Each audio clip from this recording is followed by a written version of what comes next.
Hello and welcome to my review of 1 DnD first released playtest material. I figured I'd post a review about it just because I've got 5 years DM experience and I've only ever played 5th edition, and I'm very excited for the new expansion that they're going to be releasing. So I figured I'd take a quick look at it, probably not post any final review until more of it's been released. But here we go. First thing that they get into is defining character race. And I like the stance that they've taken on it in the sense that, mixed races are great. You can have your character look however you want. Just pick the race that you identify with most to define your game attributes. What this does is it allows you to get your character to look however you want, have whatever heritage you want, but it prevents, Wizards of the Coast from defining, what happens if your parent is half and half and your other parent is half and half of something else. How would they be able to describe all the possibilities? So with this approach, you get a character with whatever heritage you want, and it still keeps it simple for character creation. One thing that they did release was a entirely new celestial type, which is nice. Didn't feel like there was enough of them, and this one in particular, an Ardling, is celestial with a bestial nature, which is fun for people who love animals. You could be a hunter beastmaster, or you could be a druid shepherd, and this would fit right in. They've also done some reorganization of how races tie into your abilities, and what they've done is given certain races magic that is based off of their innate heritage. One thing that the Ardling is able to do is fly momentarily based on their proficiency bonus, which is nice. It takes away the issue of full flight at low levels, but still gives characters options for solving problems. And you get spells based off of what sort of animal you represent, which is very similar to what they've done with the Tieflings, which is based their magical abilities off of their own heritage. Some changes that they made for elves is interesting. In 5th edition, elves had abilities tied to weaponry based on their heritage that they were trained in. They've removed that and given elves just innate magic, which in my opinion is good, because the weapon training was more of a background rather than something that you're born with. But we'll get into that a little bit later. Gnomes, halflings, dwarves, all of it's pretty much the same, just kind of remixed and refined. Same for orcs. Tieflings, relatively the same, but again, they do define a few more legacies, which is basically your heritage as a tiefling, and some spells that come along with that. So the other thing that they've done is they've given you the recipe that they use for building your own background. And they include a bunch of samples just to kind of get people started if you're very new. Some samples are really helpful, but for everybody else, if you want to create your own background to personalize your character, they give you the formula and they make it super easy. +2 to one ability, +1 to another, or 3 abilities +1, your choice. Before, that was kind of divided up amongst humans and different races getting different bonuses. Now it's all the same and it's player choice, so you can be very specific. Skill proficiencies, which is nice. You get to pick them based on your background, and tool proficiencies. They talk a lot about tool proficiencies. I think those are severely underrepresented in current 5th edition. I've created a lot of homebrew things that expand upon those tools because it is such a large aspect of the game that's not gone into, and unfortunately in this release it's very limited, and they haven't addressed any real mechanics when it comes to new tool proficiency. So I'm looking forward to seeing what they come out with that. And something else they added was that at first level you get to choose a first level feat, which I love. I feel like feats make your characters even more unique, and the more unique and personal a character is, the more it's going to mean for somebody to be playing that character that they have created. But we'll go over some of those specific feats at the end. And all of these are very basic backgrounds. Most of them are pretty straightforward. If you're a guard, you get the ability to add your proficiency bonus to your initiative because you get this feat. Apparently this guard knew a lot of dwarves. They're strong. They stay up with their fitness, things like that.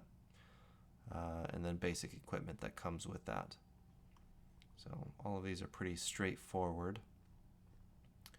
The next thing that they go over is specifics on the feats. They have redefined some of these, and they've all been labeled as first level feats.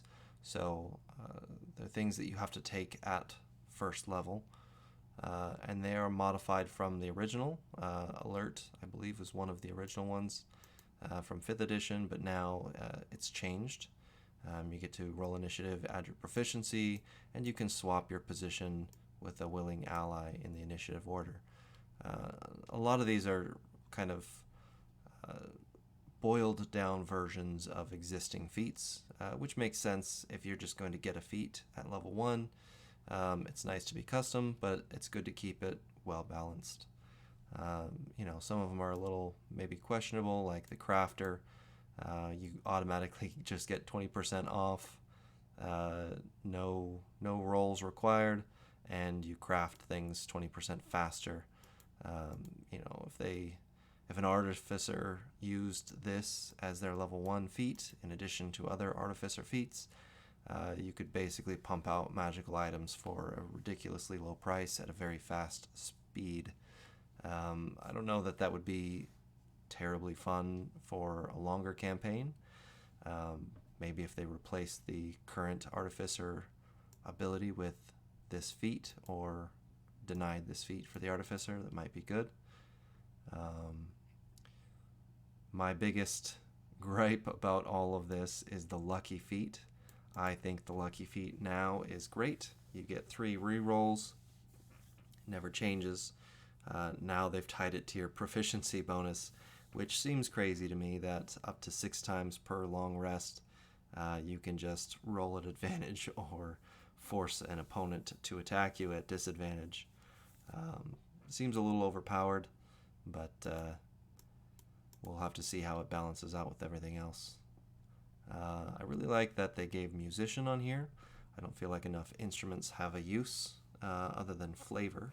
But now they've allowed it to inspire your allies, and an inspiration point means something else now, which they cover those rules at the end.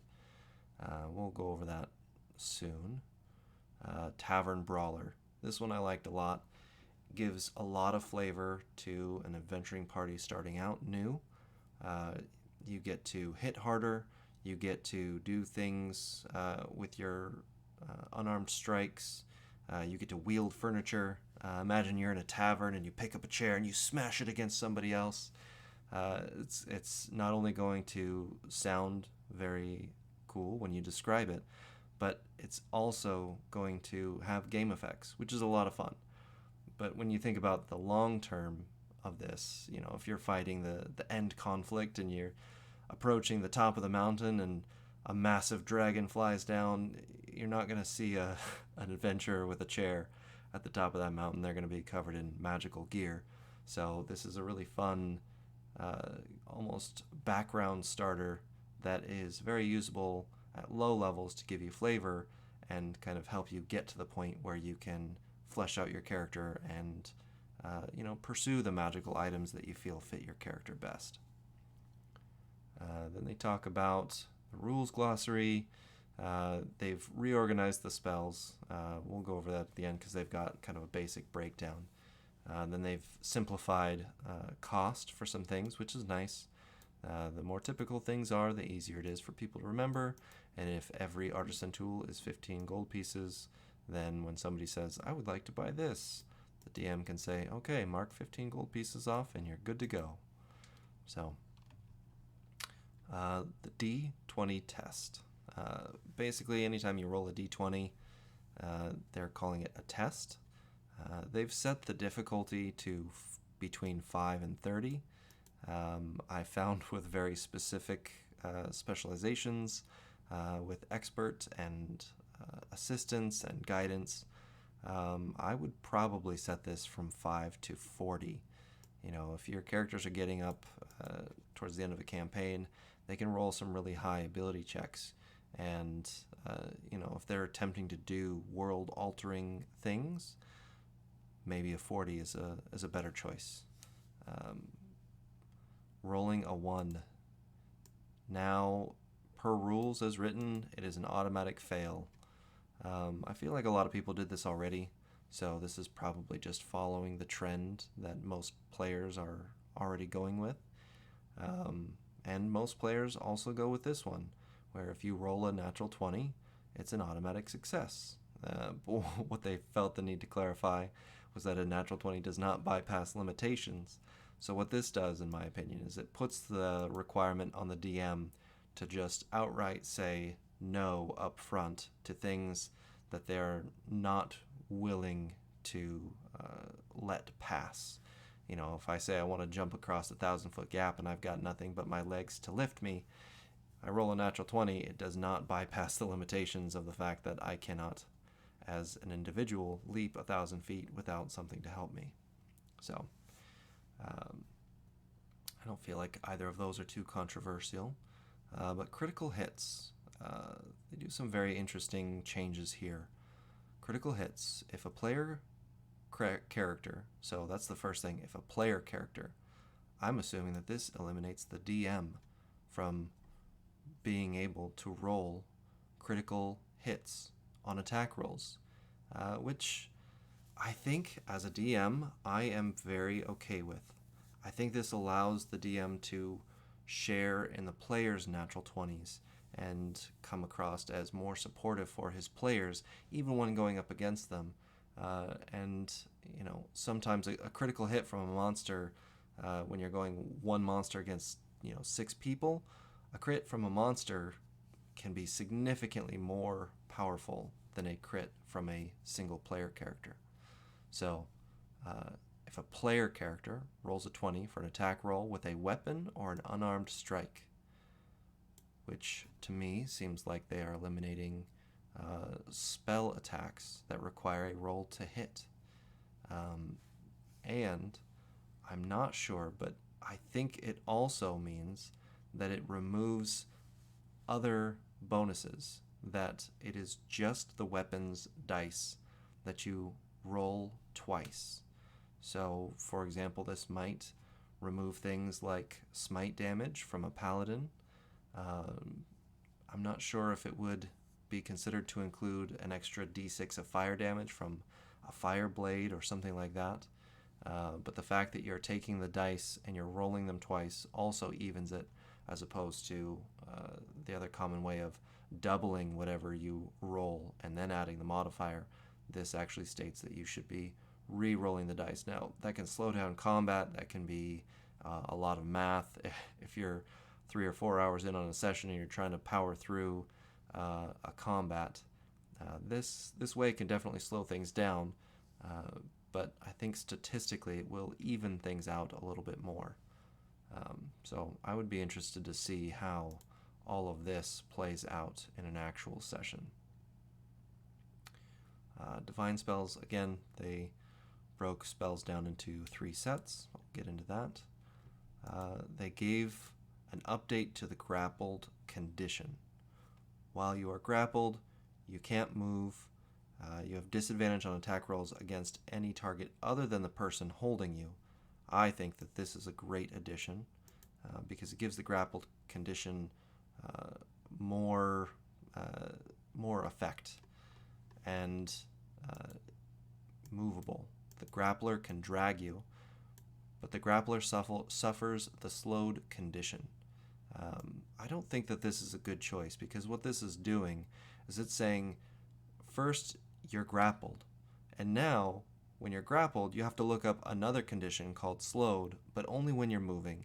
So the more iterations and text that you include from somewhere else in a book that relate to the definition of another condition just means you're looking up text on text on text. And while that might make a very complex system, it does slow things down and make things more confusing, which in my experience usually makes things less fun when you have to stop and look things up and go through rules. So I like the change that they are defining more things for the grappled condition, but I think maybe giving an additional condition on a condition is taking it too far. And the last part is you don't have to waste your action or bonus action, however your DM likes to rule it, on escaping. You just get an automatic chance at the end of every turn.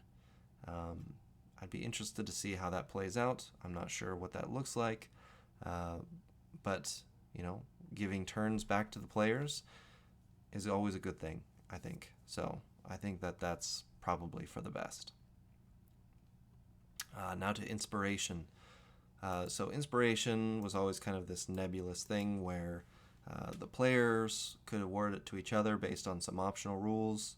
The DM could award players if they do something heroic or amusing. Now, and from my own home game, we allowed an inspiration point to re-roll any dice, and it was after you had rolled the dice. So they didn't come up very often, they weren't awarded very often, but they were meant big things. Now you gain a point of inspiration for rolling a natural 20, which is probably bound to happen at least once a night. The DM can also still award a player. You can only get one at a time, which is still the same. However, what you have to do to use it is you decide before you make the roll on whether or not you want to use your point of inspiration. So if a decision comes up and you say, this is a big choice for me, I really want this to succeed, I'm going to use my point of inspiration, and you roll at advantage. I think what that does is help people role play and think about the decisions that they're making before they actually roll. And I think it's probably going to come up a little bit more often by just getting one every time you roll a natural 20. Gives you more of a reason to celebrate a natural 20 since they took away some of the gravitas of the critical hits. So I think having more inspiration is probably a good thing. Again, more is better for the most part.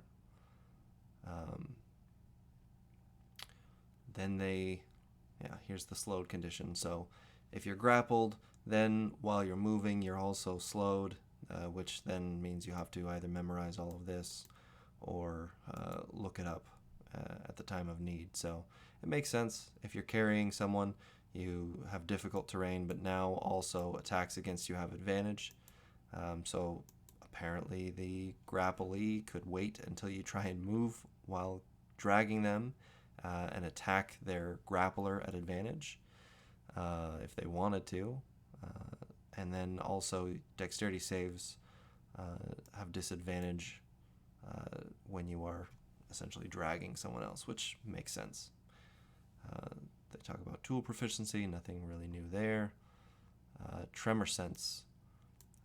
The only thing I saw that was interesting was that tremor sense does not count as a form of sight, even though you can still pinpoint creatures and objects touching the same ground that you are touching within a certain distance. Unarmed strike. This one is very odd.